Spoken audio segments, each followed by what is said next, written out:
We, the players, often find ourselves fighting for our lives. But have we ever taken the time to consider that maybe we are the bad guys?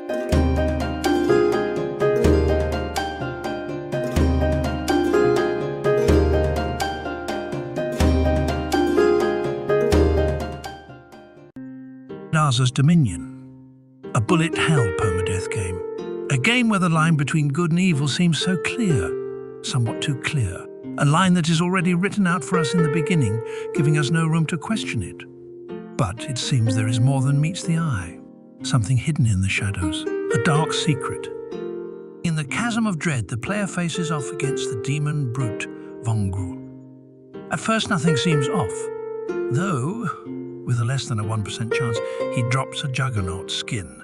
Now take notice of how closely this skin resembles Vongrul himself. One could even assume it might even be the demon brute skin. It is. Dev confirmed, it is canon. Take the Shrine of Devas, for example, where 4 Asuras are resting peacefully, only to be awoken by the player and killed without mercy in a vain attempt to steal what was theirs. From the crimson and turquoise Asuras, their rings. From grey, its dagger, and finally from the verdant Asura, the very clothing on its body.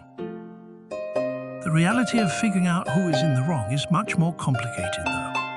We must consider that every enemy in the game, including Darza himself, can respawn an infinite amount of times while the player experiences a permanent death. Though regardless of the amount of times they come back from the dead, it ends the same.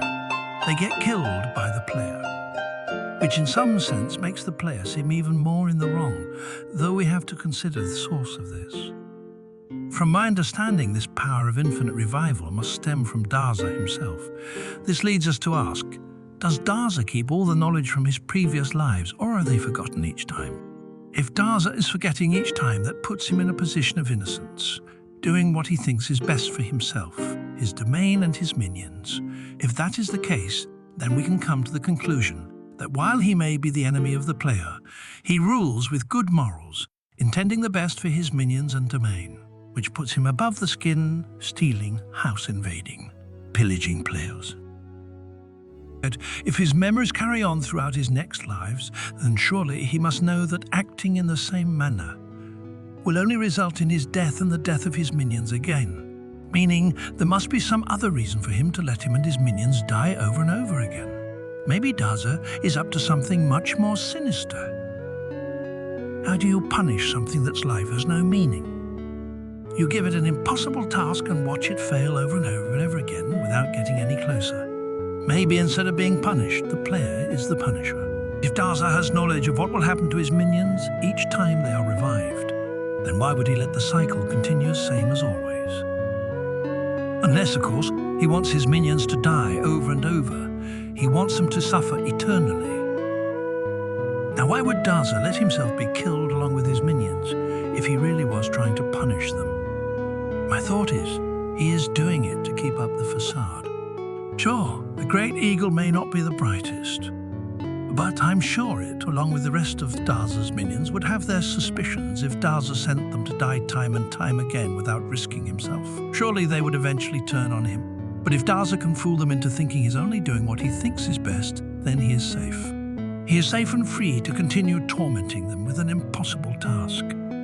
I mean, someone with the power to control the entire domain surely must be a more formidable foe than the Darza the player goes against. Someone with all of his power would not fall so easily. And so he must be letting the player win to continue his facade. I think there's a lot more to understand and discover. But I think the truth is far from what Darza is wanting us to think. There's more hidden for us to find. Whatever is going on, we, the player, are much less innocent than we think. And all of this we will go over in future videos. Thank you for watching.